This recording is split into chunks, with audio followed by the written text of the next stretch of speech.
অনেক ধাক্কাধাক্কি করে একটা সিরিয়াল পেলাম। টিকিট ৩০০ টাকা। সেজন্য মানুষ অনেক।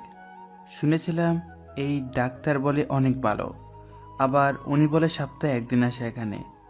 তাই সময় করে চলে আসলাম। অনেকক্ষণ পরে আমার সিরিয়াল আসলো। আমি ডক্টরের চেম্বারে ঢুকলাম। ঢুকে দেখি মাঝ বয়সী এক মেয়ে, বয়স ২৫-২৬ হবে, আর আমি ২৩। আমার থেকে ২-৩ বছরের বড়। বিয়ের কথা বলতে পারি না, হলেও হতে পারে। ডক্টর একটা বেগুনি রঙের বোরকা পরেছে, আর সাথে গোলাপি রঙের স্কার্ট। নেকাব নেই। ডক্টর অসম্ভব সুন্দরী। আরেকটা জিনিস তার সৌন্দর্য বৃদ্ধি করেছে, সেটা হলো তার চোখের চশমা। বোরকার উপরে সাদা অ্যাপ্রন। আমি ঢুকে সালাম দিলাম। সালামের উত্তর নিয়ে বলল, বসেন, বলেন কি সমস্যা? আমার মাথা ব্যথা করে। কেমন মাথা ব্যথা? মাথায় কি প্রচণ্ড ব্যথা করে? বমি আসে? না, শরীরের তাপমাত্রা ঠিক থাকে, কিন্তু প্রচণ্ড মাথা ব্যথা করে। তাপমাত্রা ঠিক আপনি কি করে বুঝলেন? আমি ওই সামনের মেসে থাকি, সাথে আমার ফ্রেন্ড থাকে। মাথা ব্যথা উঠলে তার হাতে চেক করাই তাপমাত্রা ঠিক আছে কিনা। তার মানে আপনি আনম্যারিড? হুম। কি খেতে আপনার মাথা ব্যথা ওঠে? সে অনেক লম্বা কাহিনী। থিঙ্ক আপনার সে টাইম নেই। ওকে, মাথা ব্যথা কি আপনার সপ্তাহে 7 দিন ওঠে? না, 3 দিন ওঠে। এই 3 দিন আমার শরীরের উপর দিয়ে ঝড় বয়ে যায়। কাজের প্রচণ্ড চাপ থাকে। আসরের পর থেকে মাথা ব্যথা শুরু। মাঝে মাঝে ব্যথার কারণে চোখে কিছু দেখি না। প্লিজ ডক্টর, একটা সলিউশন দেন, না হলে কবে জানি মাথা বাড়ি দিয়ে ফাটিয়ে ফেলি। ওকে। ডক্টর একটা প্রেসক্রিপশনে কতগুলো ওষুধের নাম লেখলো। লেখে নিজের মোবাইল দিয়ে ছবি তুললো। তারপর আমাকে বলল, এই ওষুধগুলো খাবেন। Thanks doctor. আপনার নামটা বললেন না। ঈশান মাহমুদ, অনার্স 3rd ইয়ার। ডক্টর আমাকে তার কার্ড দিয়ে বলল, যদি কোনো প্রয়োজন পড়ে তাহলে কল দিবেন। নাম্বার? কার্ডে আছে। আমি কার্ড দেখলাম।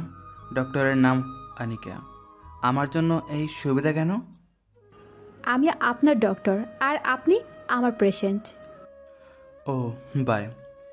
বাইরে এক ফার্মেসি থেকে ওষুধ নিলাম। রুমে আসলাম, এসে শুয়ে রইলাম।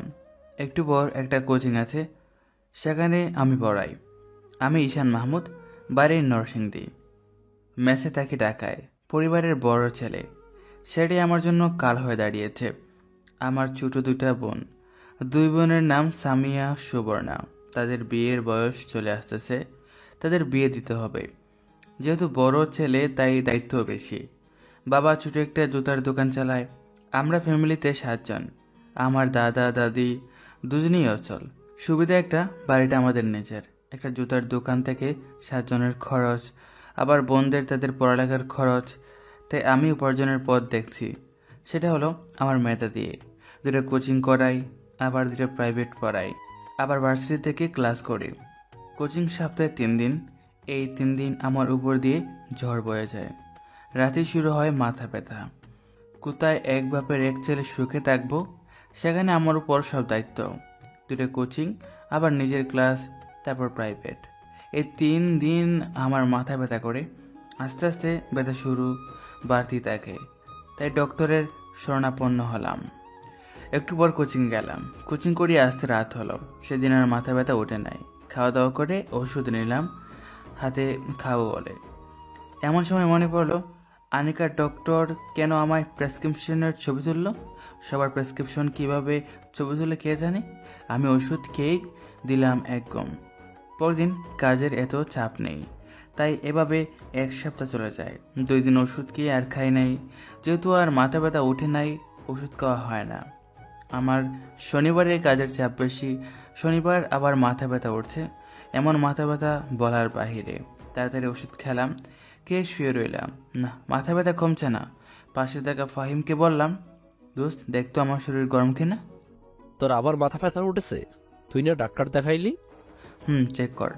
ফাহিম আমার হাত ধরে বলল, তোর শরীর একদম ঠান্ডা। ওকে। ওষুধ খাইছি, দেখি কাজ হয় কিনা। নিজে নিজে মাথা হাতাইয়া আরো 1 ঘন্টা পার করলাম। দোস্ত, মাথায় পানি দিব? আমার তো শরীর গরম না, পানি দিলে কি লাভ হবে? আচ্ছা তাহলে ঘুমানোর চেষ্টা কর। আমার মাথা ব্যথা আর সহ্য হচ্ছে না। আমি ডাক্তারের কার্ড বের করলাম, ফোন দিলাম। কতক্ষণ রিং হলো, একটু পর বলে ব্যস্ত আছে। আমি আরও 2বার দিলাম ব্যস্ত আছে, আরেকবার দিলাম ওয়েটিং আছে। মেজাজটা গরম হয়ে গেল, ব্যথার কারণে ঘুম আসছে না। আমি আরও 20 মিনিট পর ফোন দিলাম, এবার ধরছে। আসসালামু আলাইকুম। ওয়ালাইকুম আসসালাম। জি, কে বলছেন? ঈশান মাহমুদ, আপনার পেশেন্ট। কোন ঈশান মাহমুদ? আমি চিনতে পারলাম না। আরে আপনাকে যে বলছিলাম আমি মেসে থাকি। সরি, চিনতে পারলাম না। আপনার সমস্যাটা কি বলেন? ডক্টর, আপনি আমার প্রেসক্রিপশন লিখে মোবাইল দিয়ে ছবি তুলেছেন। ও হ্যাঁ হ্যাঁ, মনে পড়েছে। ঈশান মাহমুদ, প্রচণ্ড মাথা ব্যথা। হ্যাঁ, এখন প্রচণ্ড মাথা ব্যথা করতেছে। ওষুধ খেয়েছি, কমার কোনো নাম নেই। এক কাজ করেন, আগামীকাল আমার চেম্বারে চলে আসেন। আগামীকাল আসবো নে। এখন একটা ব্যবস্থা করেন। আমি একটা মেডিসিনের নাম বলছি, ওই মেডিসিনটা এনে খান। ওকে। বাই। ফাইমকে দিয়ে পাঠাইলাম বড়ি আনতে। বড়ি আনলে খাইলাম, কে বিছানা শুইলাম। কখন যে ঘুমিয়ে গেলাম বলতে পারলাম না। সকালে ফাহিমের ডাকে আমার ঘুম ভাঙলো। আমি তাকিয়ে দেখি ফাহিম রেডি হচ্ছে কলেজে যেতে। আমি বললাম, এত সকাল সকাল কোথায় যাস? তুই ঘড়ির দিকে তাকা। আমি তাকে দেখি 10টা ছুঁইছে।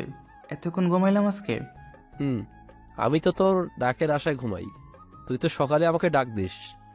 আমি চিন্তা করতে লাগলাম, তাহলে কি গতকাল রাতে ডক্টর আমাকে ঘুমের বড়ি বলেছে খাওয়ার জন্য? যাই হোক, মাথায় এখন অনেক ভালো লাগছে। Thanks doctor. আরেকটি কথা আমার মাথায় ঘুরপাক খাচ্ছে। ডক্টর আমার প্রেসক্রিপশনের ছবি তুললো কেন? ছবি তোলার কথা শুনে সাথে সাথে আমাকে চিনে ফেলে, এমনকি আমার রোগও বলে দিল। বুঝলাম একজন দায়িত্ববান ডক্টর। আমিও কলেজে যাব, একটু দাঁড়া। একটু পর রেডি হয়ে কলেজে গেলাম। আর এক ক্লাস করে আমি আর ফাহিম ক্যাম্পাসের গাছতলায় এসে বসলাম। বসে দুজনে কথা বলছি। এমন সময় মোবাইলে কল আসলো। দেখি বাড়ি থেকে মা। কেমন আছো বাবা? ভালো মা, তুমি কেমন আছো? আব্বার শরীরটা কেমন আছে? ভালো। শোনো না, সামিয়াকে দেখতে আসছিল, তাদের পছন্দ হয়েছে। ছেলে কি করে? ছেলে ব্যবসা করে। তোমাদের ভালো লেগেছে? যৌতুক চাই 5 লাখ। কি এত টাকা যৌতুক? তারা কি সরাসরি বলছে? না, তারা এমন ভাবে বলছে যেটাকে যৌতুকই বলে। এখন তোমরা কি চিন্তা করছো?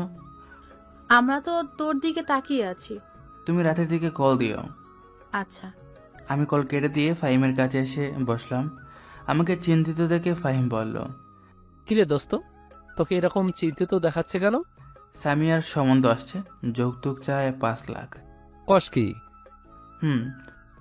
থাক দোস্ত, টেনশন করিস না, সব ঠিক হয়ে যাবে। বাসায় যাবি? আমার একটা প্রাইভেট আছে। না, আমি একটু লাইব্রেরিতে যাব। ওকে, আমি যাই। আমি উঠে বাসার উদ্দেশ্যে রওনা দিলাম। মনে মনে ভাবছি কি যে করি। 5 লাখ টাকা যৌতুক, সন্ধ্যাবেলা মার কাছে কি বলবো? আমার কাছে তো টাকা নেই। 3 বছর আগে ঢাকায় আসছিলাম। এই 3 বছরে অনেক খেটে খুটে 4-5 লাখ জমাইছি। কি যে করি? বাসায় আসলাম, এসে রেডি হয়ে গেলাম প্রাইভেটে। নিয়ত প্রাইভেট শেষ করে যাব ডক্টরের চেম্বারে। প্রাইভেট শেষ করে গেলাম ডক্টরের চেম্বারে। গিয়ে দেখি এমন ভিড়, সিরিয়াল নিতে গেলাম। চেম্বারে ঢুকলি 500। আমি গিয়ে পিএসকে বললাম সিরিয়াল দিতে। পিএস বলল, সিরিয়াল শেষ? সিরিয়াল শেষ মানে? আর 20 জন রোগী আছে, তাদেরকে দেখে ম্যাডাম চলে যাবে তাহলে আমি? আগামীকাল। আগামীকাল মানে? আরে ভাই, একটা সিরিয়াল দেন, ম্যাডাম আমাকে চেনে। কিন্তু আমি তো চিনি না। দূর ভাই, আপনার ভিতরে কোনো মানবতা বলতে কিছু নেই? ভাই দিলে পরের দিন আমার চাকরি শেষ। আপনার চাকরি শেষ হবে কেন? আমি একদিন এরকম দয়ামায়া করে একজনকে ম্যাডামের কথার বাইরে সিরিয়াল দিয়েছিলাম। তারপর? তারপর আর কি, ম্যাডাম প্রচণ্ড রেগে যায় আর আমার চাকরি নট করে দেয়। পরে অনেক মিনতি করে চাকরি আবার ঠিক করি। শুনেন ম্যাডাম প্রচণ্ড জেদি, কোনো ভুল হলেই রেগে যায়, তাই আমাদের সাবধানে থাকতে হয়। সেজন্য ভাই আমি এত বড় রিস্ক নিতে পারবো না। ইটস ওকে, আগে বুঝিয়ে বলবেন না? এ বলে আমি সেখান থেকে চলে আসলাম। আর ভাবতে লাগলাম কি করা যায়। আগামীকাল আবার আসবো। আগামীকাল আসা সম্ভব নয়, কারণ আগামীকাল কোচিং আছে। যা করার আজকে করতে হবে। ফোন দিব না, যদি রেগে যায়। এখন একটা উপায়, সেটা হলো অপেক্ষা করা। চেম্বার থেকে বের হওয়ার সময় দৌড়তে হবে। কেন জানি মনে হচ্ছে ডক্টর আমাকে একটু বেশি কেয়ার করে। কেয়ারের পিছনে কি অন্য কোনো কারণ আছে? থাকলে ভালো, কারণ ডক্টরকে প্রথম দেখাতেই আমি ক্রাশ খেয়েছি। এক জায়গায় বসে অপেক্ষা করতে লাগলাম। 1-2 জন করে এভাবে 10-12 জন চলে গেছে। আমার অসহ্য লাগতেছে, মনে হচ্ছে আরও 2 ঘন্টা লাগবে। আমি আর অপেক্ষা করতে পারছি না। আসরের সময় হয়ে আসছে, ভাবলাম চলে যাব। না না, কোনোভাবেই হার মানা যাবে না। অপেক্ষা করতে লাগলাম। মনে হচ্ছে পৃথিবীর সবচেয়ে কঠিন কাজ হচ্ছে অপেক্ষা করা। এদিকে ঘুম পাচ্ছে। অনেকক্ষণ অপেক্ষা করলাম। যদি সিরিয়াল পেতাম তাহলে এই 20 জনের পরই আমাকে ঢুকতে হতো, সুতরাং অপেক্ষা আমাকে করতেই হতো। অবশেষে এই 20 জন শেষ হলো। ভাবতেছি এখন ঢুকবো নাকি বের হলে ধরবো। বের হলে ধরবো। ঠিক 20 মিনিট পর ডক্টর বের হলো। আমি সামনে গিয়ে বললাম, ম্যাডাম আমি ঈশান মাহমুদ। এখন আর রুগী দেখা হবে না, আগামীকাল। আপনি আমাকে আগামীকাল বলেছিলেন চেম্বারে আসতে। লিসেন, সরি, শুনেন, আমি এখন আর কোনো রুগী দেখব না, ক্লিয়ার? এই বলে ডক্টর চলে যাচ্ছে। আমি তো অবাক, এই ব্যবহার ডক্টরের কাছ থেকে আমি আশা করিনি। আর আবাল মার্কা পিএস কানে কানে এসে বলল, বলেছিলাম না আগামীকাল আসতে, শুধুই 4 ঘন্টা অপেক্ষা করলেন। আমার শরীরটা জ্বলে উঠলো। ঠিকই তো, শুধু শুধু 4 ঘন্টা অপেক্ষা করলাম। ভাবছিলাম ম্যাডাম একটা ভালো মানুষ, কিন্তু এখন দেখছি সে একজন মানবতাহীন মানুষ। আর বলেও এই ডাক্তারের নাম মুখে আনবো না, যত সব ফালতু ডাক্তার। টাকার জন্য তারা সব করতে পারে। এখন যে চেম্বারে ঢুকলে যে টাকা লাগবে না, অপেক্ষার কথা বাদ দিলাম। দেশে যেমন ডক্টর একটা, এসব ভাবতে ভাবতে হসপিটাল থেকে বের হয়ে বাসায় চলে আসলাম। আসলে ফাহিম বলল, দোস্ত কোথায় ছিলি এতক্ষণ? আর বলিস না, যত সব ফালতু ডাক্তার, মানবতা বলতে কিচ্ছু নেই। কেন যে এসব ফালতু ডাক্তার দেশে জন্মায়? কি হয়েছে সেটা বল। আমি ফাহিমকে ডাক্তারের কাছে যাওয়া অপেক্ষা করার শেষে ডক্টরের হৃদয় বিদারক কথাগুলো বললাম। এসব শুনে ফাহিম কতক্ষণ ডক্টরকে বকলো। আমি আর জীবনে এই ডাক্তারের নাম মুখে আনবো না। ঠিক আছে, দেশে কি ডাক্তার একটা নাকি? আমি আর ফাহিম কতক্ষণ বকে শরীরে জিত মিটাইলাম। আসলে আমি একটা বোকা। বোকা না হলে 4 ঘন্টা বৈশা রইলাম। একটু পর বাবার কাছে ফোন দিলাম। কেমন আছো আব্বা? ভালো, তুই কেমন আছো? ভালো। সকালবেলা মার সাথে কথা বলছি, আপনি কি বলেন? আমি তোর মার সাথে একমত। ছেলের বলে কোনো কোম্পানির সাথে শেয়ার আছে। তোর মা আর বোনের বাড়ি দেখেছে, তাদের পছন্দ হয়েছে। আপনি জানেন এখানে খরচ একটু বেশি হয়, আর 5 লাখ টাকা যৌতুক আমাদের জন্য অনেক বেশি হয়ে যায়। কি করণ যাইব? এখন তুই কত দিতে পারবি? আমি 1 লাখ দিতে পারবো। বাকিগুলা? আমি এর চেয়ে বেশি দিতে পারবো না। এতদিনে আমি গাদার মতো খেটে করে যেটুকু জমাইছি সেটুকু দিয়ে দিছি। না পারলে ক্ষেত বিক্রি করে, আর যৌতুক তো পরে দিলেও চলবে। তোর উপর চাপ দিব না, যতটুকু পারিস দে। ওকে, বিয়ের তারিখ ঠিক হয়েছে? না, ঠিক করব। বিয়ের তারিখ ঠিক করে আমাকে জানায়েন। ওকে, রাখি। কল রেখে শুয়ে চিন্তা করতে লাগলাম। যাক, মনটা এখন হালকা লাগছে। একটা উপায় তো বের হলো। বেশি অসুবিধা হলে 1 লাখের জায়গায় 1.5 লাখ দিব নে। এখন আমার প্রয়োজন একটা ঘুম। কিসের ওষুধ খাই তো? ডক্টরের কথা মনে হইলেই ঘা চলে। আমি দিলাম এক ঘুম। মাত্র চোখটা লাগলো, কে জানি দিল। রিসিভ করলাম, বললাম, আসসালামু আলাইকুম। কে? আগে বলিনি, সরি সরি, আমি ডক্টর আনিকা। কোন ডক্টর আনিকা? আমি কোনো আনিকাকে চিনি না। আমি আপনার ডক্টর। শুনেন, আমি কোনো ডাক্তার দেখাইনি, আর আপনাকে আমি চিনি না। বললাম তো সরি। আমি অবাক, ডক্টর আমাকে ফোন দিয়েছে, আবার আমাকে বলে সরি। ভাবতেও অবাক লাগছে। আচ্ছা, আপনি কি আমাকে চেনেন নাই? না। এত তাড়াতাড়ি ভুলে গেলেন? রাতেই না বললাম আমি ঈশান মাহমুদ, মাথা ব্যথা। খেয়াল করিনি, বুঝিনি তো। একটা না এতক্ষণ রুগী দেখলে মাথা এমনিতে ঠিক থাকে না, আবার সারাদিনের ক্লান্তি। পরে আমি আপনাকে চিনতে পারি। পরে আমার পিএসকে পাঠিয়ে দেখি আপনি চলে গেছেন। এখন কেন ফোন দিলেন? সরি বলতে, কারণ আমি চাই না আমি কারো চোখে খারাপ হয়ে থাকতে। তাহলে চলে আসেন আগামীকাল আমার চেম্বারে। আপনি যদি আজকে আমাকে কল না দিয়ে থাকতেন তাহলে আমার চেহারা আর না দেখতেন। এতক্ষণ আপনি আমার কাছে একজন ব্যাড গার্ল এবং একজন ব্যাড ডক্টর ছিলেন। আর এখন একজন গুড ডক্টর এবং গুড গার্লফ্রেন্ড এবং নাইস লেডি। থ্যাঙ্কস, অনেক অনেক থ্যাঙ্কস। ওয়েলকাম। আগামীকাল আসবেন তো? দেখি আগামীকাল কাজের চাপ অনেক বেশি। বলেন আসবেন, আমি ওয়েট করব। ওকে, আসবো। কয়টায় আসবো? 5টার দিকে। সন্ধ্যার সময় আপনি না চলেছেন? আগামীকাল একটা মিটিং আছে। ওকে, বাই। এই বলে ফোন কেটে দিলাম। আর দিলাম এক ঘুম। সকালে ঘুম থেকে উঠে কোচিংয়ে গেলাম। কোচিং শেষে গেলাম কলেজে। এভাবে সারাদিন কাজের চাপ শেষ। 5টার দিকে বাসায় এসে বিছানায় শরীরটা লাগালাম। খেতে ভালো লাগছে, মাথা ধরে আসছে, মন চাচ্ছে ঘুমাইতে, কিন্তু না, ডক্টরের কাছে যেতে হবে। উঠে গোসল করলাম, করে রেডি হয়ে চলে গেলাম ডক্টরের চেম্বারে। দরজার সামনে কোনো মানুষ নেই, আমি গেট ঠোকা দিলাম। ভিতর থেকে বলল, আসেন। আমি ভিতরে ঢুকে সালাম দিলাম। ও ওয়ালাইকুম আসসালাম। আজ ডক্টর একটা খয়েরি রঙের বোরকা আর সাদা কালারের ওড়না দিয়ে স্কার্ট পরা, মেকআপ নেই, মন চায় শুধু তাকিয়ে থাকতে। শরীর ঠিক আছে? না, কেমন লাগছে? যেরকম সব সময় লাগে। তাহলে আমি আপনাকে নতুন কয়েকটা ওষুধের নাম বলে দিচ্ছি, সেগুলো খাবেন। কিন্তু আগেরগুলো? আগেরগুলোও খাবেন, এগুলোও খাবেন। ওকে। যদি আপনার রোগ ভালো হয়ে যায় তাহলে আপনি কি করবেন? কি করব, আপনাকে মনে মনে অনেক ধন্যবাদ দেব, হুম বলল মনটা কালো করে। আমি তো আপনার থেকে ছোট, হুম তাহলে আপনি আমাকে তুমি কিংবা তুই করে বলতে পারেন। আপনি রাগ করবেন না তো? না। থ্যাঙ্কস। আচ্ছা, আপনি এত তাড়াতাড়ি ডক্টর হয়ে গেলেন, সত্যি অবিশ্বাস্য। থ্যাঙ্কস। ওয়েলকাম। আপনার ফেসবুক আইডি ঘিরে দেখলাম আপনার উপর অনেক মেয়ে ক্রাশ। কাউকে লাভ করেন নাকি?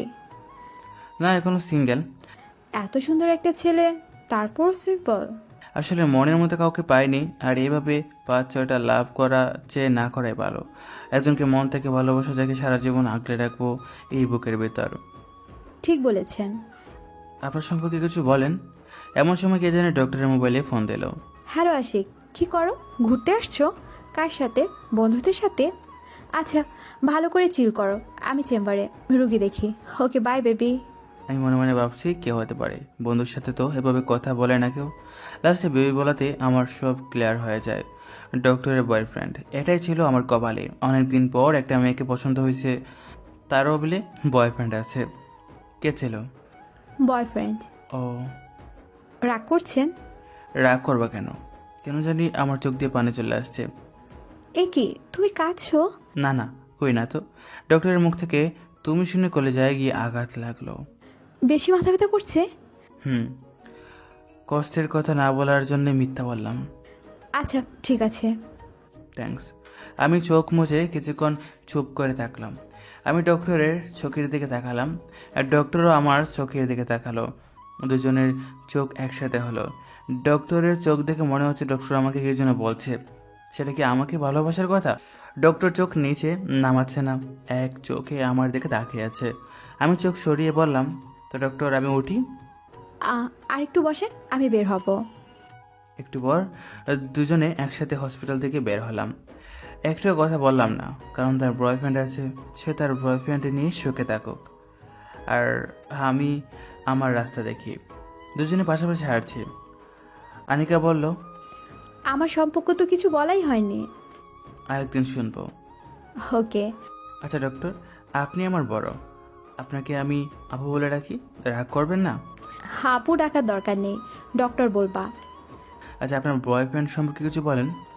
তার নাম আশিক, সে একটা জব করে। তার সাথে দেখা হয়েছিল আমার কানাডায়। আপনি কানাডা গিয়েছেন? আপনারা পেরেছেন জীবনে কিছু করতে। থ্যাঙ্কস। তাহলে আমি যাই। বাই। Good bye. আমি একটা রিক্সায় ডেকে চলে আসলাম, মনে মনে এটাই বোধহয় ডক্টরের সাথে শেষ দেখা। আমি বাসায় চলে আসলাম, এসে ফাইমের সাথে কোনো কথা না বলে ঘুমিয়ে পড়ি। আনিকা এরকম বিব্রতিকর অবস্থায় আগে কখনো পড়েনি।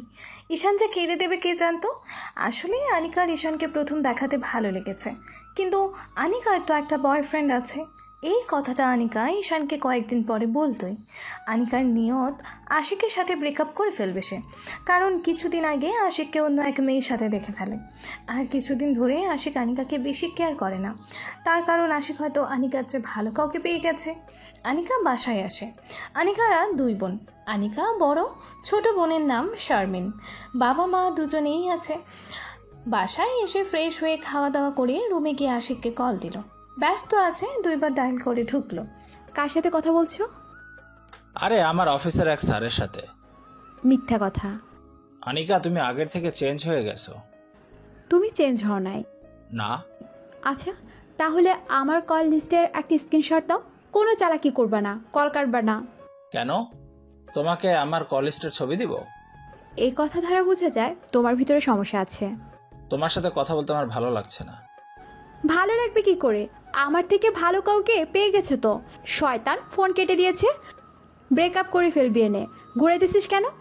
শারমিন ঢুকলো আনিকার রুমে, ঢুকে বলল, কাকে এভাবে গালি দিচ্ছ আপু? কাউকে না। দেখো তো আপু, এই দুইজনের থেকে তোরে কাকে ভালো লাগে? আনিকা অনিচ্ছা সত্ত্বেও তাকালো শারমিনের মোবাইলে, দেখে ঈশান আর একটা অপরিচিত ছেলের ছবি। আনিকা বলল, তুই এই ছবি কোথা থেকে পাইলি? তুই চিনিস? হুম। তুই কি করে চিনলি? আগে তুই বল। সে হলো ঈশান মাহমুদ, আমাদের কলেজের 3rd ইয়ারে পড়ে। অধিকাংশ মেয়েদের ক্রাশ, কিন্তু সে আবালের মতো সারা দিন কাজ করে, কোনো মেয়েদের পাত্তা দেয় না। তোর ক্রাশ? না, দেখ, তার হাবাগোবা বন্ধুটার উপর ক্রাশ খাওয়া আমি। দে তোর ফোন নাম্বারটা দে। এই বলে আনিকা শারমিনের হাত থেকে মোবাইল নিয়ে ছবিটি ভালো করে দেখতে লাগলো। বলল, ঈশান মাহমুদের উপর যতগুলো মেয়ে ক্রাশ খেয়েছে তার একটা লিস্ট আমাকে দিবি। কেন, তুইও ক্রাশ খেয়েছোস? তাহলে আশিক ভাই? সে আমার পেশেন্ট। অনিচ্ছাকৃতভাবে আনিকা শারমিনের মোবাইলের ছবিগুলো দেখতেছে। একটা ছবির ওপর আনিকার চোখ আটকে যায়। বলল, এই ছবির মধ্যে এটাকে? তুই দেখে ফেলছোত? মানে? কয়েকদিন আগে আমরা কয়েকজন ফ্রেন্ড মিলে গিয়েছিলাম একটা রেস্টুরেন্টে। সেই রেস্টুরেন্টে আশিক ভাই আরেকটা মেয়ে বসে ডেট করছিল। সুযোগ বুঝে এই ছবিটা আমি তুলে রাখছিলাম, ভাবছিলাম তোরে দেখাবো, কিন্তু পরে ভাবলাম যদি তুই কষ্ট পাস, সেই জন্য আর দেখাইনি। ঠিক আছে, আমি জানতাম সে তলে তলে আরেক মেয়ের সাথে ডেট করে। তুই এই ছবিটা আমাকে দে, তার সাথে এক্ষুনি ব্রেকআপ করব। তার মানে কি ঈশানের সাথে প্রেম করবি? চুপ বেয়াদব, গিয়ে পড়তে বস। উপকার করলেও দোষ? এই বলে শারমিন চলে গেল। আনিকা ছবিটা আশিকের কাছে টেক্সট করলো, তারপর ফোন দিল। মেয়েটাকে? কে এটা আমি জানি না। তোরে আমি কত ভালোবাসতাম, আর তুই কি না আমার এই ভালোবাসার এই ফল দিলি? আরে তুই তো একটা বুড়ো বেটি, আর তুই আমারে টাইম দেস? তুই তো থাকস তোর কাজ নিয়ে। আর ছবির মধ্যে যে মেয়েটা দেখছস, জানোস তার বয়স কত? 19, মাত্র 19। তোর মতো বুড়ো না। আনিকা আশিকের মুখ থেকে এসব কথা শুনেই অবাক হয়ে যায় আর কাঁদতে থাকে। তুই ঠিকই বলছস, আমি বুড়ি। যা, তোর সাথে ব্রেকআপ। তুই এই শাস্তি একদিন না একদিন পাবি। এই বলে ফোন কেটে দেয় আর কাঁদতে সারা রাত কাটিয়ে দেয়। আমি সকালে ঘুম থেকে উঠে আমি আমার জীবন যুদ্ধে লেগে গেলাম। আমার খালি ডক্টরের কথা মনে পড়ে। পরক্ষণে এবার মনে পড়ে, আরে ডক্টরের না বয়ফ্রেন্ড আছে। এভাবে একটা সপ্তাহ চলে যায়। ডক্টরের ওষুধগুলো নিয়মমাফিক খাওয়ার ফলে আর মাথা ব্যথা উঠে নাই। আমি বোধহয় ডক্টরের কথা জীবনও বলতে পারবো না। বাড়ি থেকে ফোন আসলো, সামিয়ার বিয়ার তারিখ ঠিক হয়েছে, আর 1 সপ্তাহ পর বিয়ে। আমি ফাহিমকে নিয়ে চলে গেলাম বাড়িতে। বিয়ে শেষ করে ঢাকায় আসতে 15 দিন লাগছে। ফাহিম আগেই চলে এসেছে। পরে শেষমেশ আমার কাছ থেকে 1.5 লাখ টাকা দিতে হলো। যৌতুক পুরোটা দেওয়া হয় নাই জানি, পরে আমাকে দিতে হবে। আমার সামনে পরীক্ষা আসতেছে, সকল কিছু ঠিক রেখে পরীক্ষার পড়া পড়তে হবে। আমি ছাত্র হিসেবে এত খারাপ না। পরীক্ষা দিলাম, পরীক্ষা খুব ভালো হলো, রেজাল্ট ভালো আসলো। এখন একটা কোচিং, একটা প্রাইভেট পড়ায়। একটা প্রাইভেট ফাহিমকে দেই। আমার রেজাল্ট ভালো দেখে ফার্স্ট ইয়ারের কয়েকটা ছেলে মেয়ে এসে বললো প্রাইভেট পড়াইতে। আমি অনেক না করি, কিন্তু কে শুনে কার কথা। শেষ পর্যন্ত আমি রাজি হলাম। পরদিন থেকে তাদের কোচিং করায়। এভাবে 2 মাসের মতো চলে যায়। মাথা ব্যথা যেহেতু ওঠেই না, ওষুধ খাওয়া আরও আগে ছেড়ে দিয়েছি। ওষুধ দেখলে ডক্টরের কথা মনে পড়ে, ওষুধও দেখা হয় না। আর আনিকার কথাও মনে পড়ে না। ফার্স্ট ইয়ারে যে বেস্টে আমি পড়াই, সেখানে একটা মেয়ে আমাকে কী জন্য বলবে। আমি পড়া ছাড়া অন্য কোনো টপিক নিয়ে কথা বলি না, সেরকম কোনো চান্স নেই। একদিন তাদের পড়িয়ে চলে যাচ্ছে, এমন সময় ওই ব্যাচের সবচেয়ে সুন্দরী মেয়েটা আমাকে ডাক দিল। আমি কয়েকদিন ধরে লক্ষ্য করছি মেয়েটা চেহারাটার সাথে ডক্টরের আনিকার মিল আছে। তাহলে কি সে কি ডক্টরের ছোট বোন? কাছে আসলে বললাম, কি বলবা বলো? কিছু না। মেয়েটার নাম শারমিন। তাহলে ডাক দিছো কেন? আমি গেলাম। প্লিজ যাবে না, আপনার বন্ধু ফাহিম। ফাহিমকে কি করছে? আমি বুঝতে পারছি শারমিন অনেক ভয় পাইছে। তার নাম্বারটা একটু দেবেন? আমি কেন দিতে যাব তার নাম্বার? প্লিজ দেন না, প্লিজ প্লিজ। নাম্বার নিয়ে কি করবা? সেটাও বলতে হবে? হুম। তাহলে কল দিয়ে বলবো তাকে আমি। ভালোবাসি, তাই না? হুম। বলল লজ্জা মিশ্রিত কণ্ঠে। দেখো, আমি তোমাকে একটা কথা বলি, এসব প্রেম ভালোবাসা বাদ দিয়ে পড়ালেখায় মনোযোগ দাও। দিবে না আগেই বলতেন, কেন এতক্ষণ ঘোরালেন? ধুর, আমি গেলাম। এই বলে চলে যাচ্ছে। আমি কি জন্য ভেবে আবার শারমিনকে ডাক দিলাম। আসলে বললাম, তোমরা কয় ভাই বোন? শারমিনের মুখে বাঁকা হাসি ফুটে উঠল। বলল, দেখছেন মানুষকে কিভাবে প্রয়োজন পড়ে? দেখছি। এখন বলো, তোমরা কয় ভাই বোন? আপনার সব প্রশ্নের উত্তর দিব, আগে আমাকে ফাহিমের নাম্বার দিয়ে দেন। আমি ভাবছি নাম্বার দিব নাকি দেব না। ফাহিম বেচারা একবার ছেঁকা খেয়ে আর প্রেমের নাম নেয় নাই। আর শারমিন তো অনেক সুন্দরী, দিয়ে দিই নাম্বার। উঠান। Thank you. একটা হাসি দিয়ে পড়লো। নাম্বার উঠাইলে আমি বললাম, এবার আমার প্রশ্নের উত্তর দাও। কি? কতবার বলবো তোমরা কয় ভাই বোন? আসতে বলেন, না হলে কিন্তু চলে যাব। ওকে, বলেন। কি মেয়ের পাল্লায় পড়লাম রে বাবা?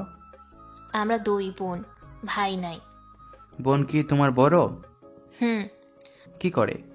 আমি এত প্রশ্নের উত্তর দিতে পারবো না, গেলাম। কোথায় যাও? বলে যাও। বলতে পারবো না। তোমাকে ভুল নাম্বার দিয়েছি। কথাটা বললাম সম্পূর্ণ অনুমানে, কারণ এই সময় ফাহিম ঘুমায়। আর সে ঘুমানোর সময় মোবাইল বালিশের নিচে ফেলে ঘুমায়। তার মানে নেটওয়ার্ক নেই। চালাক মেয়ে, কল দিয়েও ফেলেছে। যেটা ভাবছিলাম সেটাই, কোনো রেসপন্স নেই। এসে বলল, আমার বড় বোন ডাক্তারি করে। কোন হসপিটালে? শারমিন হসপিটালের নাম বললে। আমার চিনতে কষ্ট হয় নাই, এটা যে আনিকার ছোট বোন। এবার সঠিক নাম্বারটা দেন। এটাই সঠিক নাম্বার, আবার চেষ্টা করো। শারমিন আবার চেষ্টা করে, আবার কল ঢোকে। অপর থেকে বলল, আসসালামু আলাইকুম। কে? শারমিন কথা বলতে বলতে চলে গেল। আমার চোখটা গাছ তলায় যায়, দেখে 3টা ছেলে আমার দিকে আঙ্গুল দেখিয়ে কে জন্য দেখাচ্ছে। ছেলে 3টা সেকেন্ড ইয়ারে পড়ে, ক্যাম্পাসের মধ্যে ফার্স্ট নতুন ইয়ারের ছাত্রছাত্রীদের সাথে রেগিং করে। আমার সাথে তেমন চান্স নেই, জানে চর তাপ্পর গালে পড়বে। যাই হোক, তাদের চাওয়া আমার কাছে সুবিধার লাগলো না। কিছু একটা হতে পারে, সাবধান থাকতে হবে। আমার বাসা যেতে রাত হয়ে যায়। বাসার পেছন দিয়ে একটা গলি আছে, ওই গলি আমরা চলাফেরা করি। এই গলিতে তেমন মানুষ থাকে না সন্ধ্যার পর। আমি মাত্র গলিতে ঢুকলাম, দেখি আমার পিছনে আরও 2 জন গলিতে ঢুকছে। তাদের দিকে চোখ যায়। আমার চিনতে কষ্ট হলো না, গাছতলায় বসা 3 জনের মধ্যে 2 জন। তারা আমার থেকে অনেকখানি দূরে। আমি ভাবলাম কোনো একটা ঝামেলা হতে পারে। আমি আমার হাঁটার গতি বাড়িয়ে দিলাম, আর একটু সামনে এগিয়ে দেখি বাকি আরেকজন। আমি বুঝতে কষ্ট হলো না, এটা একটা ফাঁদ। আমি হাঁটার মধ্যে মোবাইল বের করে ফাহিমকে মেসেজ করলাম, যত তাড়াতাড়ি সম্ভব বাসার পেছনের গলিটায় আস, সমস্যায় পড়েছি। মেসেজটা করে সবুজ বালকের মতো আমি হেঁটে চলে যাচ্ছি। এমন ভাব ধরলাম যেন আমি তাদের দেখিনি। ভাব ধরাটা বেশিক্ষণ টেকেনি। পেছন থেকে ডাক আসলো, এই দাঁড়া, তোর সাথে কথা আছে। আমি না শোনার বান করে হেঁটে চলে যাচ্ছি। ওই তোরে বলছি না দাঁড়াইতে। আমি এবারও না শোনার ভান করে হেঁটে চলেছি। এবার সামনের জন আমার পথ আটকালো, বলল, তোরে ডাকছে, শুনছ না? কি বলবি বল। ডাক দিচ্ছি, শোনস না কেন? প্রয়োজন মনে করেনি। কি বলবি বল, আমি চলে যাচ্ছি। তোর যাইতে দেরি আছে, তোর সাথে আমাদের অনেক বোঝাপড়া আছে। আমি তোদের কোনো সমস্যা করেছি? ক্যাম্পাসের সব সুন্দরী মেয়েরা তোর পেছনে ছুটে। আজ তোর এমন অবস্থা করব যাতে কোনো মেয়ে তোর দিকে তাকাতেই লজ্জা পায়। তোর শর্মিনের সাথে কি? সকালে তার সাথে হাসাহাসি করে কি কথা বলছ? একটা কথা বলে যাস না, আমি কিন্তু তোদের বড়। এখন চুপচাপ চলে যা, কোনো সমস্যা হবে না। পরে কিন্তু তোদের খবর আছে। তোরে এমন মার মারবো যাতে তুই কোনো কথা বলতে না পারিস। তুই কি শর্মিনকে পটিয়ে ফেলছস, নাকি তোর সাথে রুম ডেটের অফার দিছস? তুই তো রুম ডেট করতে পারবি না। আমাদের ঠিকানাটা বল, আমরা চলে যাবো নে। এই বলে তারা হাসতে লাগলো। আমার মাথায় রক্ত উঠে যাচ্ছে। 3 জনের সাথে একা পারবো না। ফাহিম এখনো দেরি করছে কেন? মেসেজ দেখলে তাড়াতাড়ি আসার কথা। দেখে তারা 3 জন থেকে একজনের প্যান্টের বেল্ট খুলছে, আর একজন একটা ছুরি বের করছে। তারা আমাকে 3 দিক দিয়ে ঘিরে ধরেছে, তাই দৌড় দেওয়ার কোনো চান্স পাওয়া যাচ্ছে না। আমি ভাবলাম দাঁড়িয়ে থেকে লাভ নেই, মার শুরু করে দেই। আমাকে টিকে থাকতে হবে যতক্ষণ পর্যন্ত ফাহিম না আসে। আমি ছুরিওয়ালা ছেলেটাকে কানের নিচে নরম জায়গায় শরীরে যত শক্তি আছে তত শক্তি দিয়ে আঘাত করলাম। তারাও তো আমার কাছ থেকে এমন আঘাত আসবে কল্পনা করতে পারেনি, তাই প্রতিরক্ষা করার কোনো সুযোগই পাইনি। যে জায়গায় আঘাত করেছি ঠিক সে জায়গায় গিয়ে লাগলো। ছেলেটা ওমাগো বলে এক চিৎকার দিয়ে নিচে পড়ে গেল। বাকি দুজন ততক্ষণে নিজেকে সতর্ক করে ফেলেছে আর তাদের চোখে মুখে জ্বলে উঠেছে প্রতিশোধের আগুন। হাতে বেল্টওয়ালা ছেলেটা আমাকে বেল্ট দিয়ে মাথায় আঘাত করার চেষ্টা করলো। আমিও যেহেতু সতর্ক ছিলাম তার সাথে সাথেই মাথা নুয়ে ফেলি। আমার মাথার উপর দিয়ে চলে যায় বেল্ট। সে আবার নতুন করে আঘাত হানতে কিছুটা সময় লেগেছিল। এই ফাঁকে আমি তার গাড়ির সজোরে আঘাত হানলাম সব শক্তি দিয়ে। মায়ের ঠাল সামলাতে না পেরে সেও চিৎকার দিয়ে নিচে পড়ে গেল। এই ফাঁকে তৃতীয়জন সুযোগ পেয়ে গিয়েছিল। তৃতীয়জন আমার কোমরে দিল এক লাথি। আমি ঠাল সামলাতে না পেরে নিচে গিয়ে পড়লাম। এই ফাঁকে বাকি দুজন উঠে আমার উপর চড়া হলো। তিনজন আমাকে এলোপাতারি লাথি মারছে আর বলছে, মার সালারে মার, সালায় এমন ঘুষি দিল ঘাড় লড়াইতে পারছি না। কথা বলছে আর মারছে। আমি হাত দিয়ে প্রতিরক্ষা করছি। আমার নাক দিয়ে ব্লিডিং হচ্ছে, মুখে কয়েক জায়গা কেটে গেছে, অনবরত রক্ত পড়ছে। এমন সময় ফাহিমের কণ্ঠ কানে আসলো, এই মাদার চুত, এই খানকির ফোলা, দাঁড়া, সাহস থাকলে দাঁড়া। ফাহিমের হাতে একটা লাঠি, এই লাঠি থেকে ওরা তিনজন দৌড়। আর ফাহিমের দৌড় দেখে ফাহিম যেভাবে দৌড়ে আসছে যে কেউ দেখলে ভয় পেয়ে যাবে। আমার কাছে এসে বলল, সরি দোস্ত, দেরি হয়ে গেছে। ওকে ওকে। আমি ওয়াশরুমে ছিলাম, বের হয়ে দেখি তোর মেসেজ দেখার সাথে সাথে আমি চলে আসি। আমি তোরা কিছু বলছি? দেখ আমার অনেক ব্লিডিং হচ্ছে, আমাকে কোনো ডক্টরের কাছে নিয়ে যা। আমি তোরে ধরছি। ফাহিম আমাকে ধরে গলি থেকে বের করে রাস্তায় নিয়ে আসে। একটা গাড়ি ডাক দেয়। আমি গাড়িতে উঠি। আমার নাক দিয়ে রক্ত বের হচ্ছে, মুখের কয়েক জায়গায় কেটে গেছে, পিঠে একটু বেশি ব্যথা করছে। হাত দিয়ে দেখি অনেক রক্ত। বুঝলাম ছুরি দিয়ে আঘাত করেছে, অনেক ব্লিডিং হচ্ছে, তাই আমি জ্ঞান হারাই। আনিকা আশিকের সাথে ব্রেকআপ করার পর একা হয়ে গেছে। প্রতি রাতে কেন জানি ঈশানের কথা মনে পড়ে। চেম্বারে ঈশান আর আসে না, কারণ হয়তো ঈশানের রোগ ভালো হয়ে গেছে। আনিকা কোনোভাবেই ঈশানকে ভুলতে পারছে না। আনিকার খালি ঈশানের কান্নার কথাটা মনে পড়ে আর ফুপিয়ে কেঁদে ওঠে। সব সময় আনিকা নিজেকে এই বলে সান্ত্বনা দেয়, ঈশান তুই তো আমারে ভালোবাসতি, আমি জানি তুই একদিন আসবি। আসলে যে ঈশানকে কি করবে আনিকা, সেটা আনিকাই জানে। এইভাবে আনিকার 2 মাস চলে যায়, ঈশানের কোনো দেখা নাই। বাড়ি থেকে বিয়ের কথা বলছে, ভালো এক সম্বন্ধ আসছে, বলেছে বিয়ে করার জন্য। আনিকা এই বাহানা সেই বাহানা দিয়ে দেরি করছে। শেষমেশ আনিকা নিজেই সিদ্ধান্ত নিল নিজেই ঈশানের সাথে দেখা করবে আর নিজের ভালোবাসার কথা বলবে। ওই দিন রাতে আনিকার রুমে শারমিন এসে নাচতে থাকে খুশিতে। এদিকে আনিকা টেনশনে বাঁচে না আর নিজের বোন কিনা নাচে, দিল এক ধমক। শারমিনের মুখটা কালো হয়ে যায়। ধমকের কারণে শারমিন কেঁদে দেয়। কাঁদতে কাঁদতে চলে যাচ্ছে আর বলতে লাগলো, আপু তুই না অনেক খারাপ। আমি টেনশনে পাচ্ছি না, আব্বা আম্মা বিয়ের চাপ দিচ্ছে আর তুই কিনা খুশিতে নাচছস।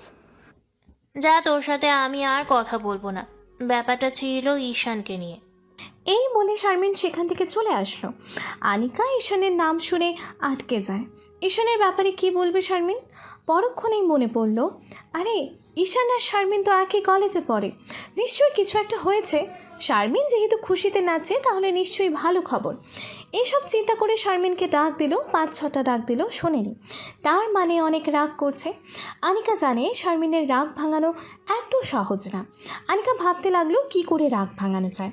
এখন একটাই উপায়, তার পছন্দের খাবার বানানো। আনিকার যতটুকু মনে পড়ে শারমিনের পছন্দের খাবার হলো পিৎজা। কিছু করার নেই, পিৎজার অর্ডার দিয়ে দিল। পিৎজা আসলে পিৎজা নিয়ে আনিকা শারমিনের রুমে গেল। গিয়ে দেখে শারমিন শুয়ে আছে। আনিকা গিয়ে শারমিনের সাথে মজা শুরু করলো। হলে আমার গুলুমুলু আপুটা রাগ করেছে। কোথায় রাগ করেছে, গালে নাকি মুখে? দেখ তোর জন্য কি আনছি। যা, তোর সাথে কোনো কথা নেই। ওকে, তাহলে পিৎজাটা আমি একা খাই। কি তুই পিৎজা আনছোস? শোয়া থেকে উঠে বসলো। দে আপু দে। তোর রাগ ভেঙেছে? তারপর 2 বোন মিলে পিৎজা খেতে লাগলো। আনিকা জিজ্ঞেস করলো, ঈশানের ব্যাপারে কি যেন বলছিলি? আমি জানি তুই এই প্রশ্নটা করবি, কারণ তুই আরো আগেই ঈশানের উপর ক্রাশ খাইছোস। খাইছি, এখন বল।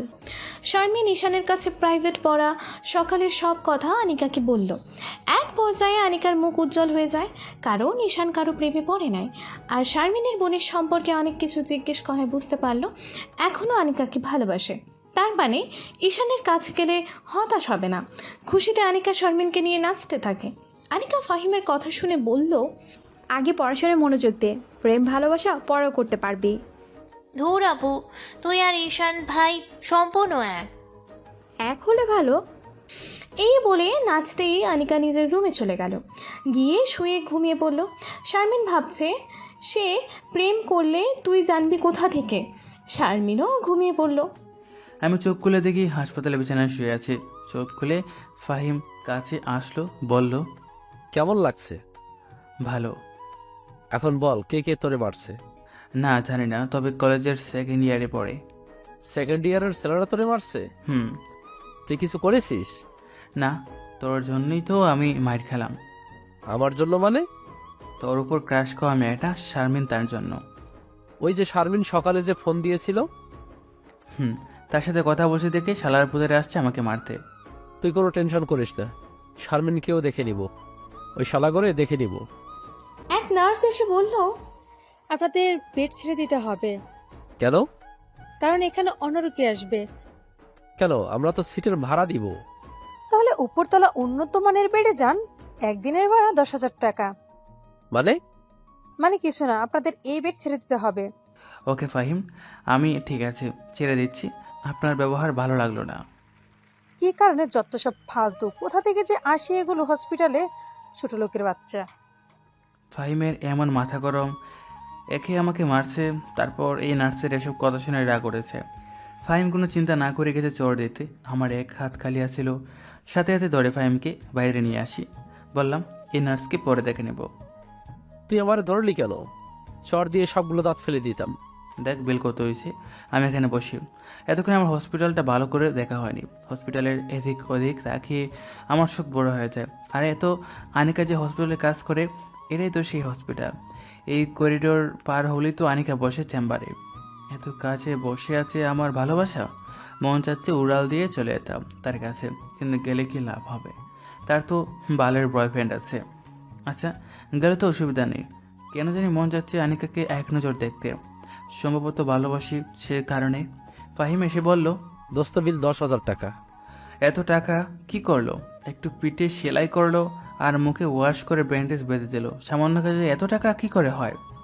আমি একই প্রশ্ন করেছিলাম, তারা বলে যে ইঞ্জেকশন দিয়েছে সেগুলো অনেক দামি। ঠিক আছে, দেখি কি করা যায়। তুই এক কাজ কর, যে নার্স আমাদের সাথে খারাপ ব্যবহার করেছে তার নামটা জেনে আয়। তুই দাঁড়া। একটু পর এসে বলল, তানহা, নার্সের নাম তানহা। তানহা নামটা সুন্দর, কিন্তু একটা ডাইনি। আমি এক জায়গায় যাব, তুই আমাকে হেল্প কর। কোথায় যাবি? আমাকে ধর, তোকে বলি। আমি যে মাথা ব্যথার জন্য ডক্টর দেখাচ্ছিলাম, সে ডক্টরের চেম্বার একটু সামনে, তার কাছে যাচ্ছি। কিন্তু তার কাছে গিয়ে কি লাভ হবে? জানি কোনো লাভ হবে না। আর এই ডক্টরকে আমি 2 মাস আগে ভালোবেসেছিলাম। এত কাছে যেহেতু, তাই এক নজরে দেখা যায়। ওকে, যা। আর শোন, এই ডক্টরের বোনের নাম শারমিন। কি কস? এই দেখ ডক্টরের চেম্বার, আমি যাই। কতক্ষণ লাগবে? জানি না। এই বলে আমি আনিকার চেম্বারের সামনে চলে আসি। আর ওর পিএস এসে বলল, এখন কোনো রুগী দেখা হবে না। ম্যাডামকে বলুন ঈশান মাহমুদ আসছে। পিএস ভিতরে চলে যায়। একটু পর ফিরে এসে বলল ভিতরে যেতে। আমি ভিতরে ঢুকলাম, দেখি ডক্টর উল্টো দিকে চেয়ার গড়িয়ে বসে আছে। আমাকে মুখ দেখাবেন না? যেটার জন্য এত কষ্ট করে আমি এখানে আসলাম, দেখাবেন না তাহলে ভিতরে আসতে বললেন কেন? আমি চলে যাচ্ছি। এই বলে বসা থেকে উঠলাম, দেখি ডক্টর তার চশমাটা রেখে সোজা হেঁটে আমার কাছে চলে আসে। এসে কোনো কথা না বলে আমার মাথা ধরে সোজা তার নরম গোলাপি টুটটা আমার টুটে লাগিয়ে দেয়। আমি এর জন্য প্রস্তুত ছিলাম না। 30 সেকেন্ড পর ছেড়ে দিল। সে চোখ বন্ধ করে রাখছে। এটা কী ছিল জানি না। এবার আমি তার পেছনে কোমরে হাত রেখে টান দিয়ে আমার একেবারে কাছে এনে আমি নতুন করে আমার টুট তার টুটে লাগিয়ে দিই। এবার আমরা দুজন একে অন্যের টুটের স্বাদ উপভোগ করলাম টানা 2 মিনিট। আমি আস্তে আস্তে তার কোমর ছেড়ে দিই।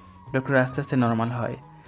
আমার কাছ থেকে একটু সরে চোখ খোলে, একটু মুচকি হাসি দেয়। এত ভালোবাসা, এত আকাঙ্ক্ষা, এসব এতদিন কোথায় রেখেছিলাম? জানি না। আমি আস্তে আস্তে ছেড়ে বসি। ডক্টর এখন পুরো শরীরে তাকায়, তাকে অবাক হয়ে যায়, বলে, এইসব কি? তোমার শরীরে কি করে হয়েছে এগুলো? এত উত্তেজিত হওয়ার কোনো কারণ নেই, আমি ঠিক আছি। কোথায় তুমি ঠিক? পিঠে ব্যান্ডেজ, মাথায় ব্যান্ডেজ করা। আনিকা উঠে এসে আমার শরীর দেখতে লাগলো, দেখে বলল, তোমাকে মনে হয় 3-4 জন মিলে গণ ধুলাই দিছে।